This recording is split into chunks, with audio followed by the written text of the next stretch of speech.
O yan mga idol, good morning sa inyo lahat. Nandito tayo ngayon sa island. So ang tour natin today is Tour B. At meron tayong 21 passengers. Okay. Aking kasama si Kuya Paul, aming grupo. So busy na si Kuya Paul sa pictorial. Ma'am, ingat po tayo ha. Baka tayo mat-balance. Okay.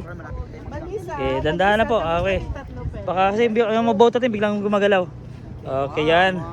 So pagalingan na tayo ng post. Pagalingan ha. Ang mananalo mamaya mayroong mayroong mamaya ang turon. Ang mananalo. Yeah. Yung the best po mag-post, may turon mamaya. Okay.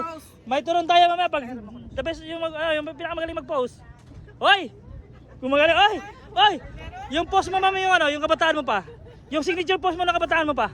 Pakita mo. Okay. Ingat po, ingat. Upo tayo po.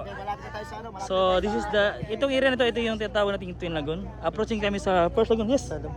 Tuloy lang. Sabi mo, dadaan lang muna kayo picture pa. Okay.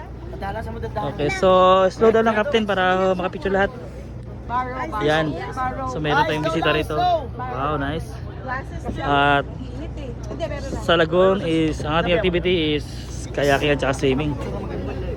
So, yan, busy pa. Yan.